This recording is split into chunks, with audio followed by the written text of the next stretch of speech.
Assalamualaikum warahmatullahi wabarakatuh. Perkenalkan, nama saya Raisa Amelia. Di sini saya akan menjelaskan tentang studi kasus pada startup. Pada bagian 1, apa saja sih yang dibutuhkan seorang startup itu? Nah, dalam membangun sebuah startup, kita perlu memahami kebutuhan teknis, yaitu langkah penting untuk memastikan infrastruktur yang memadai dan scalable. Yang diantaranya itu ada kapasitas penyimpanan, yang memuat yang pertama itu scalabilitas untuk kemajuan data agar dapat diakses dengan cepat dan efisien. Kemudian ada redundansi, yaitu untuk menghindari kehilangan data melalui backup otomatis. Selanjutnya itu ada cloud storage, yang dimana untuk penyimpanan scalable dengan opsi replika data. Dan yang terakhir itu pada kapasitas penyimpanan ada database, yaitu untuk kebutuhan penyimpanan struktur data. Kemudian pada bagian 2 yang kita butuhkan untuk startup itu adalah komputasi, yang dimana meliputi CPU, kemudian GPU, dan ada RAM. Nah, CPU itu sendiri dibutuhkan untuk menangani operasi-operasi standar pada aplikasi seperti layanan web atau aplikasi mobile. Kemudian ada GPU, yaitu untuk startup yang berfokus pada machine learning atau AI atau pemrosesan grafis, nah seperti rendering atau analisis data besar. Kemudian ada RAM. Untuk RAM itu sendiri yaitu berguna untuk memproses banyak request atau aplikasi yang bekerja dengan data besar secara real time. Kemudian ada scalable cloud instance, yaitu yang dimana CPU dan GPU yang dapat disesuaikan dengan kebutuhan. Dan yang terakhir itu ada dedicated open managed hosting, yang dimana itu dapat digunakan hosting untuk dikelola oleh layanan yang memerlukan uptime lebih tinggi. Selanjutnya itu tentunya kita memerlukan jaringan, yang dimana jaringan sendiri itu meliputi bandwidth dan CDN. Untuk bandwidth itu sendiri digunakan untuk menangani traffic ke aplikasi atau situs web. Nah, kemudian untuk content delivery network atau CDN, yaitu untuk menyebarkan konten lebih cepat kepada pengguna di seluruh dunia dengan meminimalkan latensi. Untuk jaringan bandwidth itu sendiri menggunakan layanan CDN seperti Cloudflare, yang dimana itu untuk mengurangi latensi dan mempercepat pengiriman konten statis. Kemudian ada Elastic Load Balancing, yaitu untuk distribusi traffic ke beberapa server guna mengurangi beban di satu server. Kemudian tentunya kita memerlukan keamanan. Nah, untuk keamanan ini sendiri itu untuk mengamankan data dan jaringan kita, yaitu ada beberapa sistem yang dapat kita gunakan. Di antaranya itu ada SSL atau TLS, yang dimana ini mampu mengimplementasikan enkripsi pada komunikasi data untuk melindungi data dari intervensi pihak ketiga atau hacking ya. Kemudian ada firewall dan WAF. Nah, untuk ini sendiri atau Web Application Firewall itu berguna untuk perlindungan terhadap serangan jaringan yang umum. Lagi-lagi berhubungan ke hacker ya. Kemudian ada vulnerability scanning. Nah, alat ini digunakan untuk mendeteksi celah keamanan serta melakukan patching rutin, yang dimana ketika ada seorang hacker yang mau membobol data kita, nah di sini vulnerability scanning itu berguna untuk mendeteksi celah dari hacker tersebut. Kemudian ada IAM atau Identity and Access Management, yaitu untuk mengolah hak akses pengguna ke sistem dengan aman seperti AWS, IAM atau Azure Activity Directory.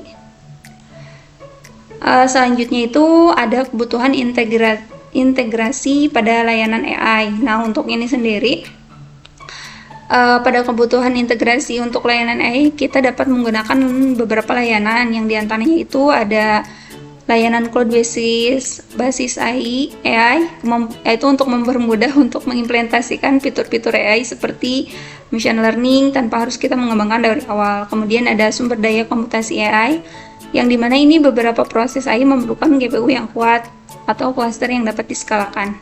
Nah, setelah itu kita ada layanan AI terintegrasi. Di sini guna layanan seperti AWS SageMaker dan Google AI Platform atau Microsoft Azure AI, yang memungkinkan integrasi machine learning tanpa perlu mengelola infrastruktur itu sendiri. Dan yang terakhir itu ada API AI, yaitu startup bisa menggunakan API berbasis cloud dari Google Cloud AI atau AWS Recognition. Kemudian ada Open AI dan API untuk NLF atau pengenalan gambar serta integritas ke aplikasinya. Next, itu ada perbandingan provider cloud, yang dimana skalabilitasnya itu ada AWS, ada Google Cloud Platform, kemudian ada Microsoft Azure. Nah, untuk AWS itu sendiri dikenal sebagai layanan cloud terbesar dengan kemampuan skalabilitas yang sangat baik. Mereka itu menyediakan berbagai alat seperti auto scaling, elastis, load balancing, yaitu guna untuk menyesuaikan kapasitas sumber daya secara otomatis. Nah, untuk infrastruktur AWS itu sendiri mendukung peningkatan mendadak dalam permintaan aplikasi. Kemudian untuk Google Cloud Platform itu ada GCP, yaitu untuk sangat fleksibel dalam hal skalabilitas. Mereka itu menawarkan Google Kubernetes Edge atau GKE yang memungkinkan orkestrasi kontainer dengan efisiensi yang tinggi, serta komputer engine yang mendukung auto scaling. Pada umumnya ini lebih dioptimalkan untuk perusahaan berbasis data. Nah, ada yang terakhir itu ada Microsoft Azure yang dimana memiliki kemampuan skalabilitas yang kuat dengan fitur Azure yang auto scale yang memungkinkan aplikasi merespon perubahan permintaan secara otomatis. Kemudian ini juga mendukung multi cloud dan hybrid yang dapat memberikan fleksibilitas tambahan dalam pengelolaan beban kerja. Jadi memudahkan. Nah, kemudian untuk provider cloud itu kita ada keamanan. Nah, perbedaannya itu untuk keamanan pada AWS itu menawarkan fitur keamanan yang komprehensif, termasuk AWS Identity dan Access Management atau IAM. Enskripsi data di AWS ini sendiri ada transit dan at-rest, serta shared untuk perlindungan dari DOS. Mereka juga memiliki sertifikat keamanan global seperti ISO 27001 dan HIVI. Kemudian untuk keamanan pada Google Platform atau Google Cloud Platform itu sendiri, mereka menekankan pada keamanan dengan fitur enskripsi otomatis untuk semua data baik yang ditransit maupun di at-rest. Nah, GCP memiliki Cloud Identity untuk manajemen identitas dan akses serta DLP API untuk melindungi data sensitif. Nah, Google ini menggunakan keamanan internal yang sama untuk melindungi layanan mereka.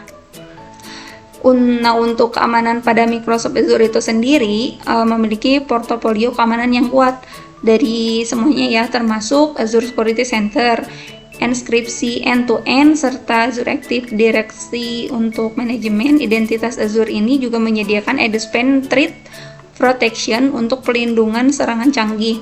Azure ini mendukung berbagai standar keamanan seperti ISO dan SOC.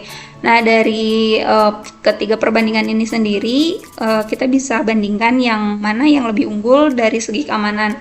Nah, untuk segi keamanan ini sendiri, Microsoft Azure itu memiliki keamanan yang sangat kuat ya dibandingkan AWS dan Google Cloud Platform itu sendiri. Kemudian, untuk perbandingan provider cloud itu ada ketersediaan layanan.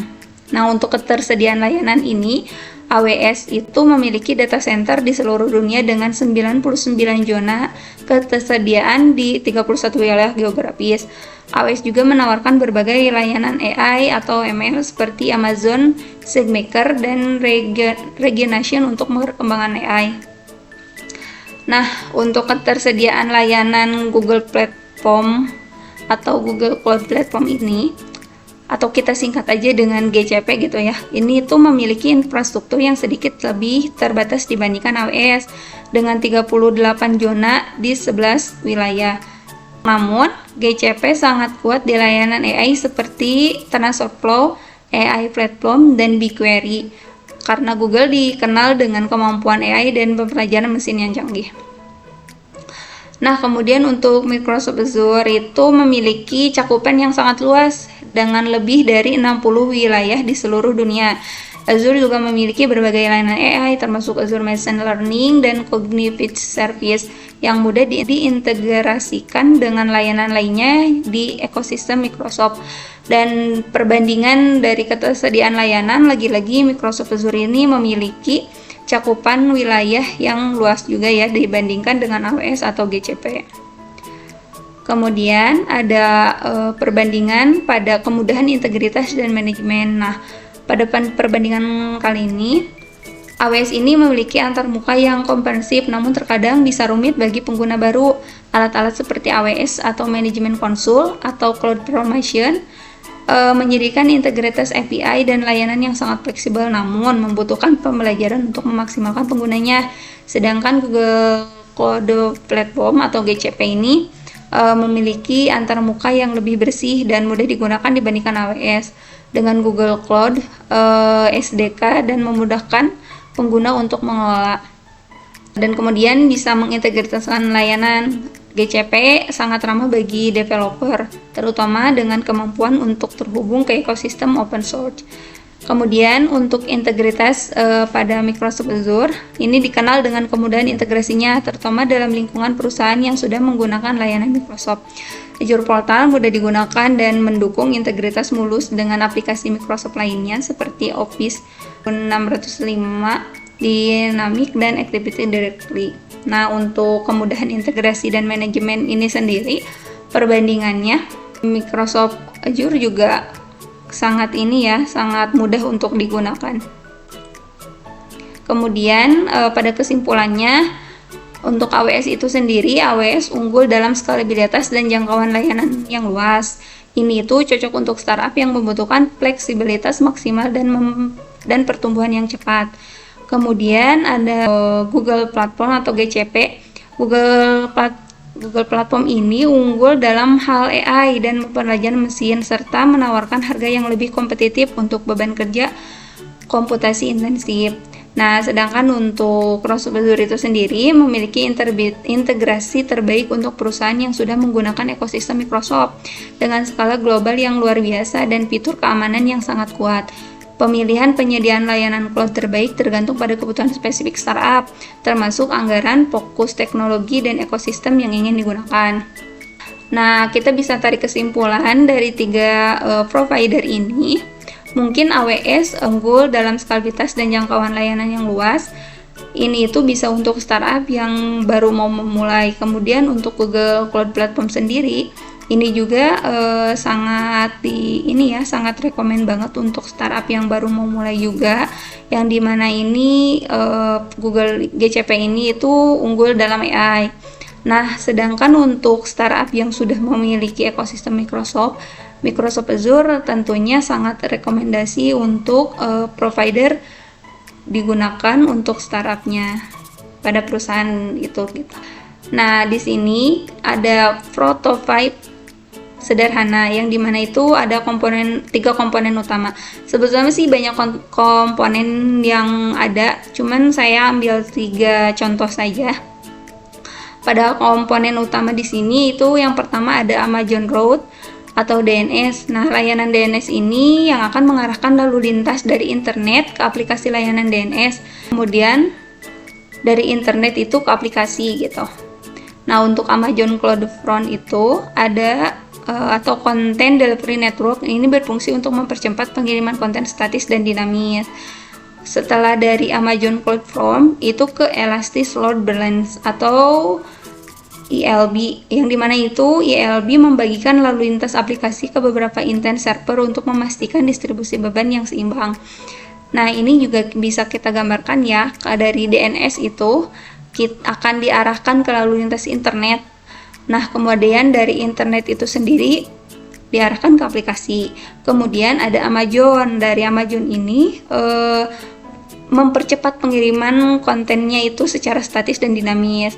Dan kemudian itu dibagikanlah aplikasi ke beberapa instance server sama si ELB ini untuk memastikan distribusi beban yang seimbang. Jadinya itu balance gitu.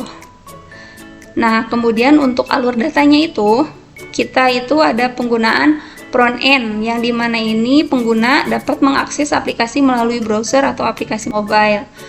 Kemudian untuk selanjutnya itu ke Amazon Road, yang dimana layanan DNS ini memproses permintaan dari penggunaan yang mengarahkan ke Amazon Cloud Front End ini kita diproses lagi sama si Amazon.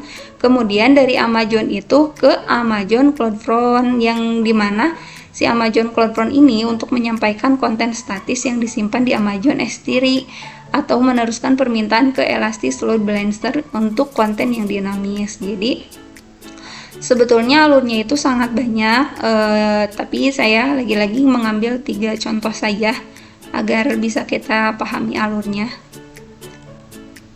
Nah, berikut ini adalah contoh rancangan arsitektur infrastruktur cloud yang dimana ini menggunakan AWS yang mencakup komponen-komponen utama dan alur data di front end ke back end hingga basis data, serta integrasi dengan layanan AI. Nah, di sini ada contoh gambarnya, visual dan struktur tersebut. Sekian yang bisa saya sampaikan tentang analisis untuk startup ini. Wassalamualaikum warahmatullahi wabarakatuh.